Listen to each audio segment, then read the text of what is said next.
Pag-init. Naiinis ka ba kapag mainit? Oo, ako din. Hindi ka makatulog dahil nakapainit. Kung ano-ano na ang ginawa mo para maalis yung init na yan. Binuksan mo yung aircon, yung pinakamalakas mong electric fan, number 3 mo pa yan eh. Kahit anong gawin mo, ang init-init pa rin. Yung worst thing na mangyayari kapag mainit, yung ang sarap-sarap na ng tulog mo, pero biglang brown out. Leche. So, bigla ka na lang masigaw ng, ano ba yan? Diyos ko Lord.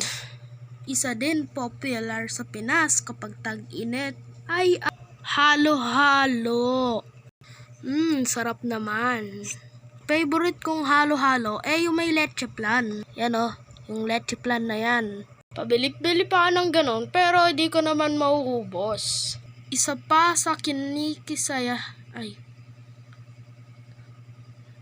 Isa pa na masaya sa summer walang school. Woo! Yes! Ano kayang balita na yun? Dahil sa sobrang tindi pong init, hindi po makakapasok ang mga bata sa kanila pong mga eskwelahan. Elementary at hanggang high school ay mga suspended ang klase. Woo! Wala daw pasok Sayang, di kita mabibigyan ng baon. Ay! Ano ba yan? Sobrang init na ng panahon na yon. Mainit na panahon, may pasok pa kami. Pero half day na lang kami. Hindi na kami pupunta dun sa hapon. Meron mga bata na hindi na kaya so nag-cutting na lang sila.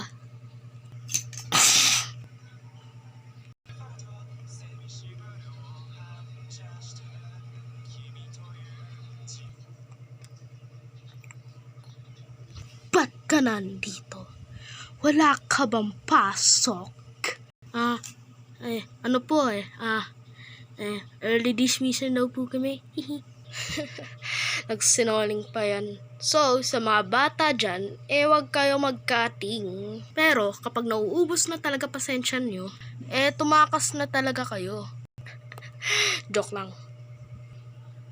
Pero, wag kayo ga-cutting masama yun.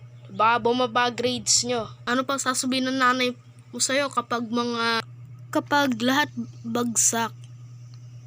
At kung hindi nyo mabasa, ayan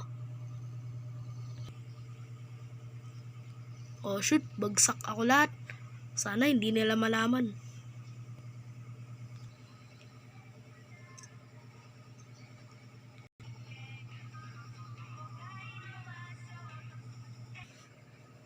Galen. Oh shoot, baka alam na nila. Ba't bagsak ka sa math?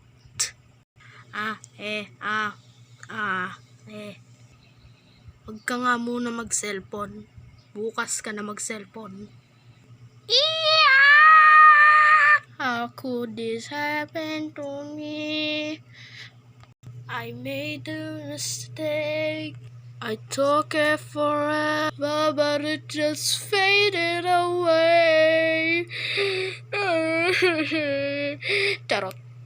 So, sa mga bata dyan na nag-aaral pa rin, huwag nyong sayangin yung sakripisyo ng magulang nyo. Enroll kayo gamit ng pera nila. So, huwag nyong sayangin sakripisyo aral kayo na mabuti. Sus, kung ano nga binibili mo sa pera mo pambaon mo. Shhh! Huwag ka ingay, baka malaman nila. Ginagawa ko yon, minsan lang. So, huwag kayo ganun gamitin nyo yon sa pagkain nyo. Huwag yung gawin yun baka masira buhay nyo. Oh shoot, nag-brown out.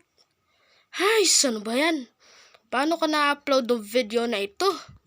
Alright, yun na, bye-bye. Nag-brown out kasi ang init-init na, hindi na makapag-stay sa room na ito. Ang init, bye-bye na. Ano ko ba ito patayin? Ayun, bye-bye.